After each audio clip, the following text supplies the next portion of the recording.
G'day everyone, my name's Pete and welcome to Tasmanian Bus Journeys. Today we have a very special edition where we don't go on bus journeys as such, but we just talk about the top 20 Tasmanian towns. Here we go. G'day, yes, I'm back again, and today is the second edition of the top Tasmanian 20 towns. We're going to recap the previous towns we talked about last time, between 20 and 11, and then we're going to go right for the terrific top 10. Yes, towns 10 to 1, ranked in order, all the good things, all the bad things, and how to get to these places. Hope you really enjoy it, and let me know in your comments if you got anything else you want me to look at or any other further comments about Tasmanian towns. Cheers. When working out our top 20, we excluded the cities, Hobart, Launceston, Devonport and Burnie. We missed out those places there was no bus services to most of the islands, and also a few places we hadn't been to. We felt we couldn't comment on it. So here's the list from last time. Now, let's get on with the top 10. It's number 10, New Norfolk. New Norfolk is just north of Hobart in the Derwent Valley. Now, travelling to there by bus, there's usually a service between Hobart and New Norfolk on an hourly basis. Many of those services are direct services, but if catching the bus during the day, you often have to change at Glenorchy before you can get to New Norfolk. I have done a video on how to catch the bus to New Norfolk, so people might want to have a look at that for more detail. Now, New Norfolk, it's quite a big town. It's got 6,000 people there. It's 35 kilometres away from Hobart. It is a fascinating mix of very interesting businesses, great scenery, lots of places to have a bite and just enjoy yourself. Settled next to the Derwent River, New Norfolk really has advantages through its different seasons. The colours of autumn, for example, are absolutely splendid. The winters can get cold and foggy, but they have their own charm. Of significant historical importance is the old Royal Derwent Hospital, which used to house mentally disadvantaged patients. Australia's oldest continuously licensed hotel is an absolute must for lunch. New Norfolk exudes a very different personality and vibe, and it is fantastic. New Norfolk are number 10.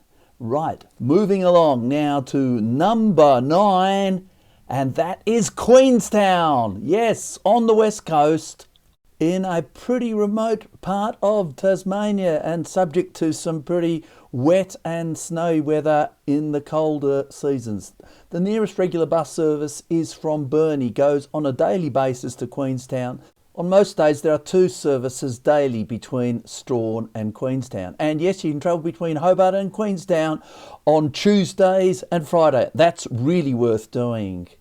Now, it's quite a large town of 1,800 people. It used to have a far larger population, but this is a remote place, 260 kilometres from Hobart and 150 kilometres from Burnie.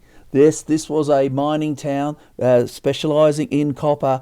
There's a lot of environmental damage to the hills, but it's also fascinating and gives Queenstown an absolutely special atmosphere. You can see it's a classical set of architecture in Queenstown. The Main Street buildings are marvellous. There's an emerging art scene now in Queenstown, so it's sort of starting to revive. And here is a view from the fabulous Empire Hotel, and you can just see a bit of snow on those mountains. The people in Queenstown are really friendly as well. They seem to really appreciate you just wandering around and having a look at their wonderful town. It's also the starting point for the West Coast Wilderness Railway. The railway station is right next to the Empire Hotel. Yes, number 9 is Queenstown. Now, heading to the north of the state, we have number 8, Avondale. Avondale is inward from the major northern Tasmanian city of Launceston. That's where you can get your bus services, and there's either 2 or 3 bus services running daily between Launceston and Avondale.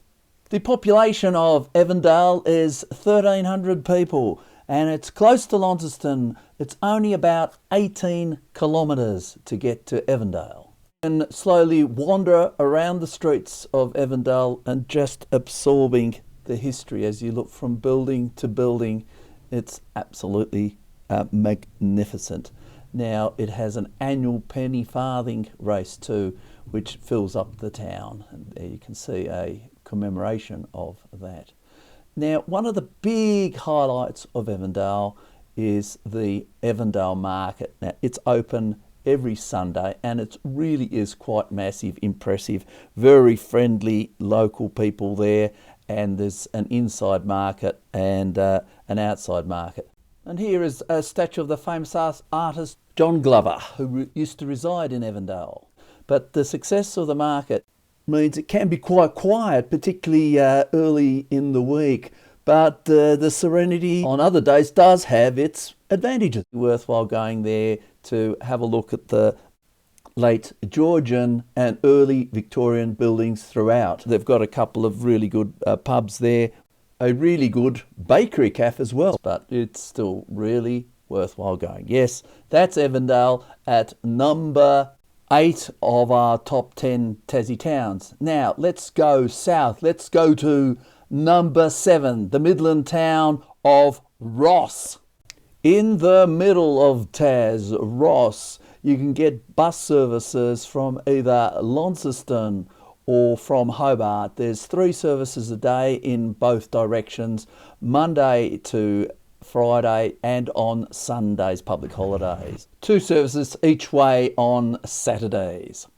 Ross is 120 kilometres to Hobart, but only 80 kilometres to Launceston.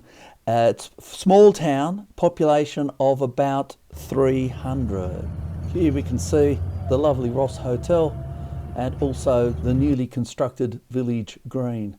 But I really like coming down to the Macquarie River and have a look at this. This is the famous Ross Bridge, built in 1836. So quiet. Mid-May, Saturday.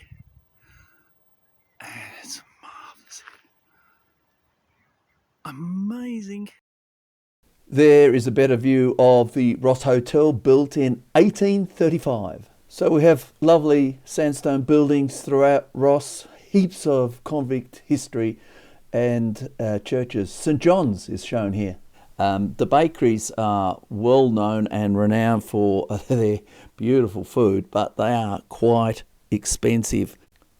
Ross can sometimes feel a little bit touristy. It can be sort of overrun by people from time to time, but the best time to go is autumn, when these wonderful leaves do fall.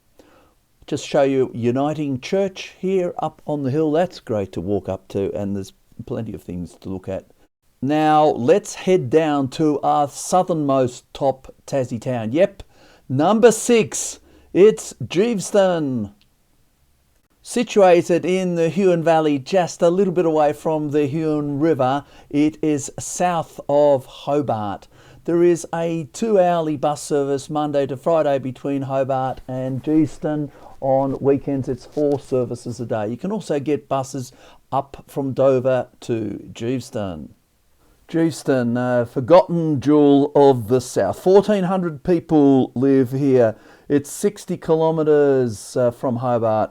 Beautifully situated in the Huon Valley. Has a quirky main street with some nice eateries. You can see the Harvest and Light there.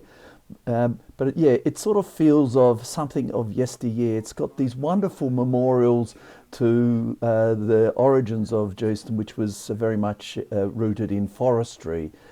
And if it all kind of looks pretty familiar, well, it was part of the very popular ABC comedy series Rosehaven.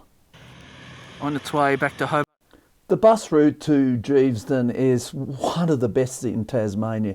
It's got such spectacular views of the Huon River. But the other thing I love about Geeveston is it's parked right next to the main street. Is the Commandy River, the bridge over the Commandy River. And you just go down here to the river. And here, at the bottom of the stairs, is the platypus viewing thing. You've got to be very quiet. Commandy River.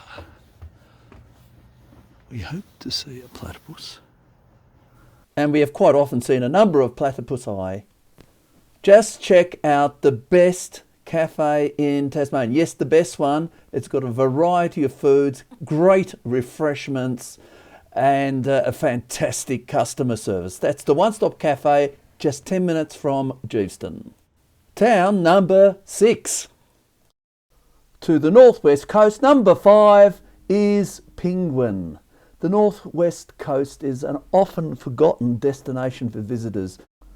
Bus services to Penguin depart from both Burnie and Devonport on an hourly basis Monday to Saturday and a 2-hourly basis on Sundays and public holidays. Penguin is just 31 kilometres from Devonport, but even closer to Burnie. It's only about 17 kilometres. Pretty big town, 4,100 people. There's a coastal strip and then Penguin goes up the hill, and that sort of tends to limit Penguin a little bit in terms of what can be done there. It's got marvellous Sunday market. It's got real local personality, and it's one of these few places you can get off the bus, you can just stroll about, look at Bass Strait, particularly on a lovely warm day. Plenty of shopping. I love the Penguin Beer Co. There's a great bakery, great pub there as well. I love this sort of venue. You can sit here, look at the Bass Strait, salt in your nose, absolutely fantastic. And then all of a sudden I heard the clang, clang, clang, there's a train coming! It is a bit of a surprise that this is a Tasmanian bus journey channel, but I still do get lots of requests for Tasmanian trains.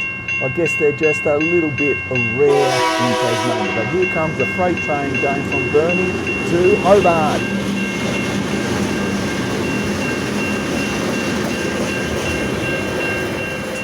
"50 years ago, Penguin used to have a passenger railway station. A real live Tasmanian railway station that was used by the Tasman Limited here in beautiful Penguin.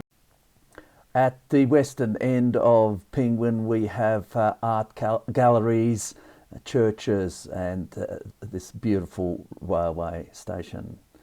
So we finish off with just having a look at 2 of the famous icons of Penguin, the giant penguin. Number 5, Penguin. Here's my friend the penguin. I love it. Even further west, it's number 4, Stanley. West of Penguin, it is serviced by a daily bus service from Burnie. The service goes through to Smithton. It has a different timetable on the weekends compared to the weekday, but is a daily service. Stanley is 80 kilometres west of Burnie. It has a population of 600 people. We don't have any video footage of Stanley. We will do a Tasmanian Bus Journeys video on Stanley in the future. Stanley has a whole street of original buildings, very much like Oatlands. It's perhaps a little over-commercialised.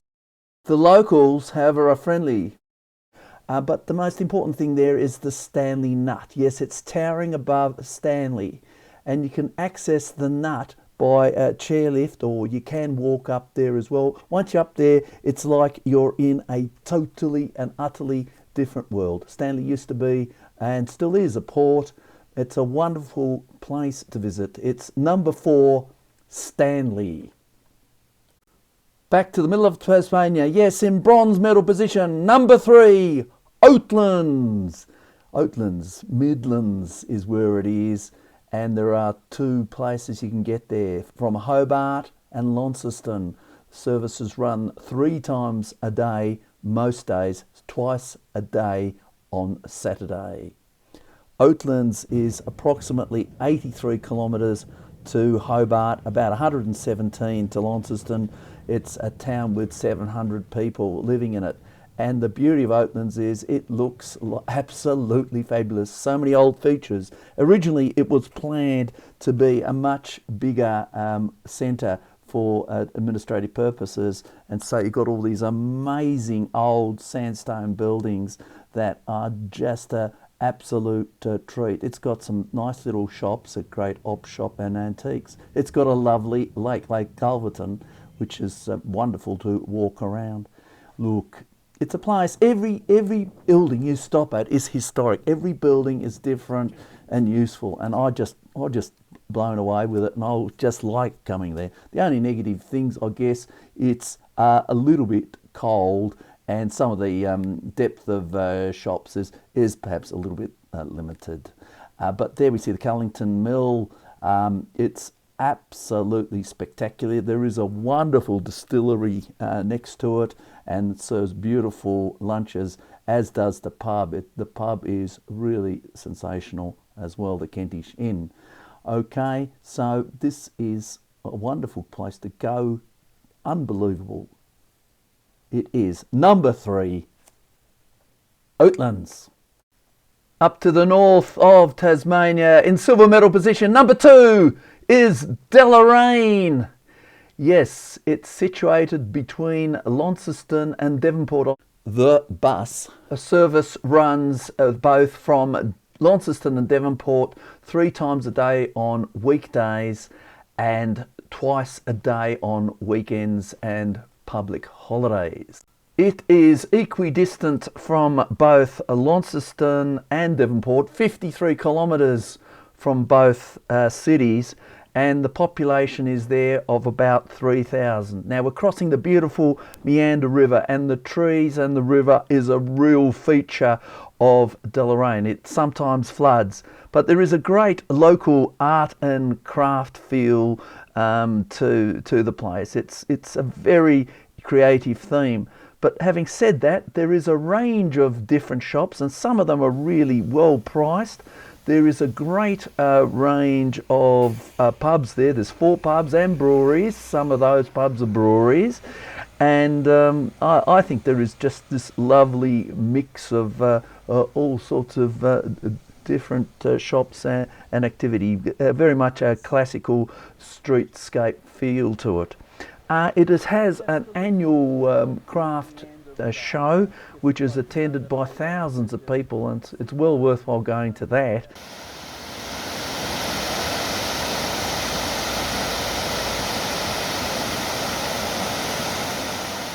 It just feels like the right size of town, the right sort of facilities, beautiful scenery, lots of history, lots of quality things. It also has a very good visitor centre there, which allows you to go to destinations further beyond, lots of useful information. And it's also the site of the main bus stop in Deloraine. Yes, number 2, the fabulous Deloraine. Now drum roll, yes, in gold medal position, the best town in Tasmania is Richmond in the Coal Valley, just north of Hobart. Richmond. Now the best way to get to Richmond is by bus operated by TassieLink.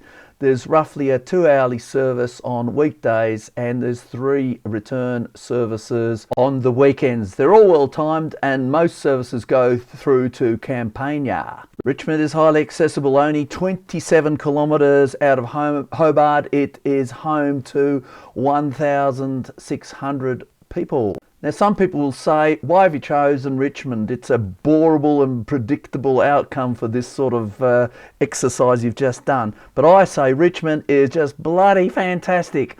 I love it. There's so much to see. There's so much to do there.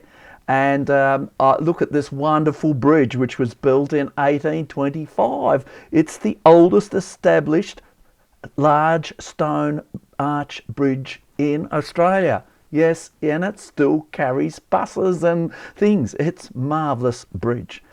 But all of Richmond is like that. It's just full of the most lovely historic buildings. So many are around 200 years old.